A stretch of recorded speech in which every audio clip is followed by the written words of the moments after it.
The issues are several. One is that we have demographics are changing. In the last decade, we've had 10% fewer students graduating from high school. What's happening in 2025 is another 18% drop. We also have increased competition. We want to make sure that we are accessible, so there is a downward push on tuition and an increase in making sure that we have financial aid to make our education accessible.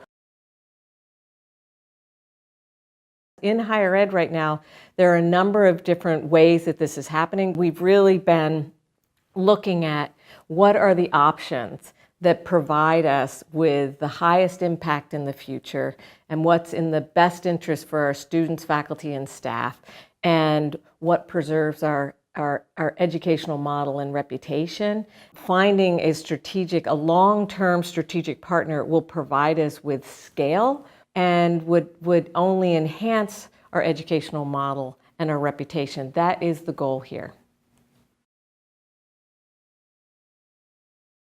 When you take in a class, you're making a promise to that student that you are going to be here for at least 4 years to educate them in what they are seeing as what the college is providing. In the conversations with the Department of Education here, with the Attorney General's office, with our accreditor, it is one in which we have to be very confident in terms of being able to take that class and to teach those students in the manner in which they are expecting.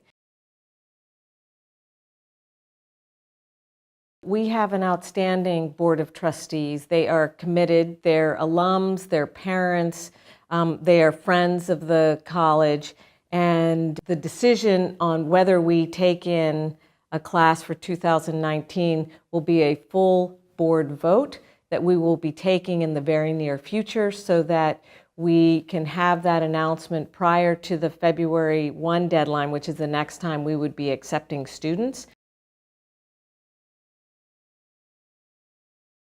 This is going to be an interesting time, and I think we have really scrappy, brilliant students. But for any student that feels that they need to go elsewhere, we will support that effort.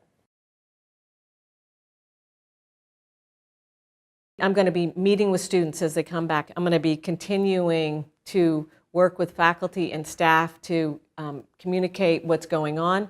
We want to make sure that the board has an opportunity to hear from the community. Experimenting, evolving, and being disruptive, I mean, it's tough. It's easier to actually just keep doing what you're doing, but that will not be what sustains us for the next 50 years. So I think we have to use some of our own sort of tenets to help us get through this.